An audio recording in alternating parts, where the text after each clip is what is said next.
नमस्कार दोस्तों, स्वागत है आपका हमारे चैनल पर। हमारी आज की कहानी है ना समझी। डिम्पी कॉलेज के आखिरी साल में थी। वह शर्मा परिवार की सबसे शांत और सुशील बेटी थी। घर में कोई मेहमान भी आ जाए तो पानी का ग्लास लेकर बाहर नहीं आती थी। कुछ सवालों के जवाब देने के अलावा वह कभी किसी से बात नहीं करती थी। डिम्पी पढ़ाई लिखाई में होशियार थी। देखने में भी वह खूबसूरत थी, इसलिए हर कोई उसके लिए एक अच्छा रिश्ता चाहता था। घर में दादा दादी थे, छोटी बहन कशिश 10वीं में पढ़ती थी, पिता की कपड़े की दुकान थी और माँ साक्षी खुश मिजाज। इस तरह से डिम्पी का एक सुंदर सा परिवार था। अरे ओ साक्षी, 9 बज गए हैं, नाश्ता पानी दोगी या ऐसे ही भूखा मारोगी? हाँ हाँ लाती हूँ। हम लोग मर मर के काम करते हैं, फिर भी भूख नहीं लगती, और इन्हें चारपाई पर बैठे बैठे ही भूख लग जाती है। 2 बेटों को जन्म दिया है तो दोनों के घर जाकर रहना चाहिए ना। मैंने अकेला ठेका ले रखा है क्या इन बूढ़े बुजुर्गों का? अब चुप हो जा माँ, क्या सवेरे सवेरे तुम दोनों का बड़बड़ाना शुरू हो जाता है। बहू चाय रख दे, नरेश काका आए हैं। 11 बजे तक 3 कप चाय पीकर जाएगा ये बुड्ढा। पूरी जिंदगी बीत गई यही सब करने में।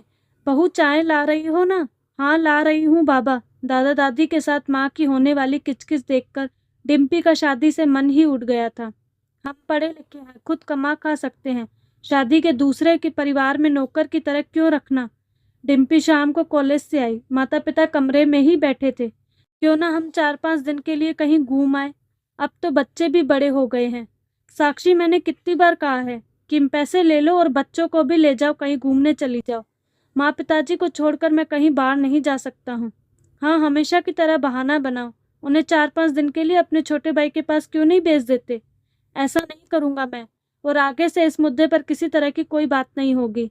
ऐसा बोलते हुए रमेश हाथ में पकड़ा अखबार फेंकते हुए घर से बाहर निकल गया। साक्षी हमेशा की तरह रसोई में जाकर रोने लगी। मेरा नसीब ही फूटा है। यह बंगला, गाड़ी और पैसा होने के बावजूद कोई फायदा नहीं है। कभी थिएटर में फिल्म देखने तक नहीं गई। होटल में खाना, सैर सपाटा करना, किसी तरह का कोई मजा नहीं है जिंदगी में। माँ, मेरी शादी होने के बाद भी तो मेरे साथ ऐसा ही होगा। ऐसा नहीं है बेटी, औरत का जन्म ही दूसरों के लिए हुआ है। तुम दोनों मेरी प्यारी बेटियां हो। यही मेरा असली सुख है। मेहमानों को देखना आना, सिर पर पल्लू रखकर चलना, दहेज की मांग करना, शादी के बाद सास ननद के ताने सुनना और उनके छोटे छोटे बच्चों की सेवा करना, बड़ों के पैर छूना वगैरह कितनी बकवास परंपराएं हैं। इसके अलावा किसी की मौत हो जाने के बाद 10-10 दिन तक नाते रिश्तेदारों का जमावड़ा लगने पर सभी को खाना बनाकर खिलाना वगैरह।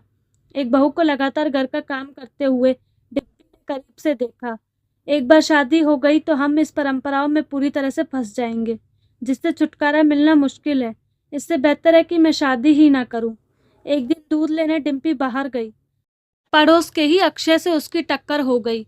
अक्षय हैंडसम था। वह दिल्ली की एक कंपनी में नौकरी करता था।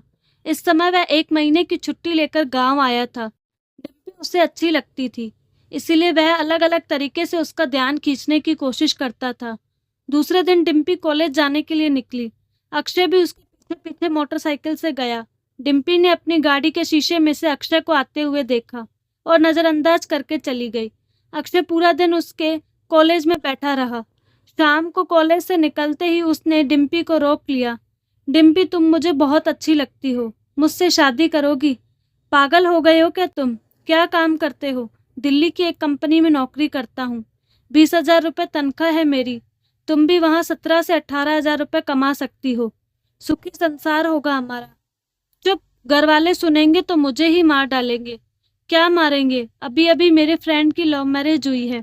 पहले रजिस्टर मैरिज करेंगे, फिर जान का खतरा है बताकर पुलिस स्टेशन में FIR दर्ज करा देंगे।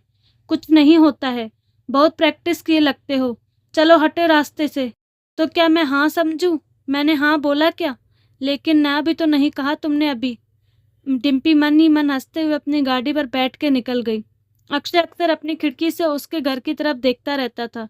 डिम्पी के बाहर निकलने पर हाथ हिलाकर इशारा करता था। मोबाइल फोन पर गाने बजाता था। उसके कॉलेज में जाकर गिफ्ट देता था।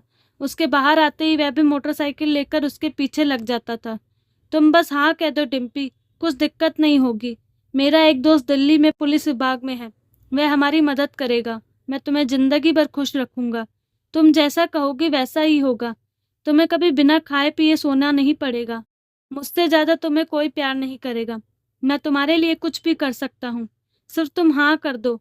अक्षय की रोमांटिक कविताएं, मैसेज सब कुछ डिम्पी को अच्छे लगते थे। दादा दादी की रोज रोज की किचकिच, माँ पिता के बीच आपसी मनमुटाव को देखकर वह सोचने लगी, अरेंज मैरिज के बाद मेरे साथ भी यही होगा। ऐसे में भागकर अक्षय से शादी कर लेने में कोई बुराई नहीं है। इसी विचार के साथ एक दिन डिम्पी अक्षय के साथ भागकर दिल्ली आ गई। इसके बाद दोनों परिवारों में खूब बदनामी हुई। अक्षय डिम्पी के साथ अपने एक दोस्त के फ्लैट में रहने लगा। 10-15 दिन अच्छे से बीते। इसके बाद डिम्पी नौकरी करने की जिद करने लगी।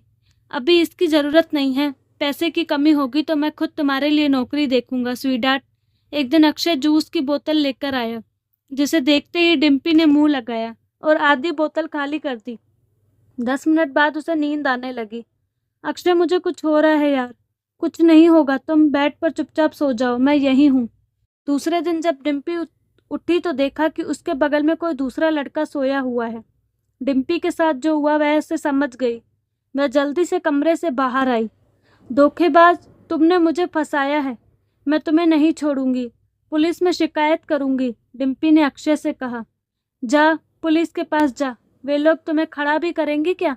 10 दिन पहले वही पुलिस तुम्हें अपने माता पिता के पास जाने को कह रही थी, तो तुमने नहीं सुना। कितने गिरे हुए इंसान हो तुम। एक लड़की की जिंदगी से खेलते हुए तुम्हें जरा भी शर्म नहीं आई? अरे ओ लड़की, जो अपने जन्म देने वाले माता पिता की नहीं हुई, वह तो मेरे भविष्य में क्या ही होगी। माता पिता के चेहरे पर कालिक लगाते हुए तुम्हें जरा भी लाशरम नहीं आई, और अब तुम मुझसे लाशरम की बात करती हो। डिम्पी फूट फूट कर रोने लगी। पुलिस के पास जाने में उसे शर्म आ रही थी। अक्षय के अलावा जिंदगी में कभी किसी पर यकीन नहीं किया था उसने। अब मैं यहाँ से कहाँ जाऊंगी? लेकिन यहाँ रहूंगी तो धंधा करना पड़ेगा। माता पिता को दुख देकर दुनिया में कोई खुश नहीं रह सकता, यह सच है। मुझे माफ कर दो, लेकिन किसी तरह अक्षय के चंगुल से बाहर निकालो। डिम्पी मन ही मन खुद को कोस रही थी। अक्षय बाहर चला गया था। थोड़ी देर बाद ही सागर बेडरूम में आया। मैंने सब सुन लिया है। इस लफंगे के साथ घर छोड़कर तुम आई थी। तुमने कभी सोचा कि तुम्हारे इस बर्ताव से माता पिता की समाज में कितनी बदनामी होगी? जिंदगी के 22 साल साथ में रहने वाले माता पिता को छोड़कर 1 महीने की पहचान के इस गुंडे मवाली के जाल में कैसे फंस गई तुम? ऐसे में तुम्हारी पढ़ाई लिखाई का क्या ही फायदा? मैं सब समझ रही हूँ, लेकिन अब मैं क्या करूँ? तुम्हारे लिए एक प्रस्ताव है मेरे पास। मेरी बीवी ने एक बच्चे को जन्म दिया था। बच्चा तो बच गया, पर मेरी बीवी की मौत हो गई। मेरे बच्चे को माँ की ज़रूरत है। क्या तुम मेरे बच्चे को माँ बनकर ख्याल रखोगी? मैं तुम्हें जिंदगी प्यार और इज्जत दूंगा। अक्षय के साथ रहने के बजाय अगर मेरी जिंदगी किसी के काम आ जाए तो इसमें क्या गलत है? मैं तैयार हूँ तुम्हारे साथ रहने के लिए। लेकिन अक्षय, उसे मैं देख लूंगा। उसके मुंह पर पैसे फेंक कर मैं तुम्हें उससे आज़ाद करा लूंगा। ठीक है, मैं तुम्हारे साथ आने के लिए तैयार हूँ। डिम्पी बैग लेकर सागर के साथ एक नए सफ़र पर निकल गई।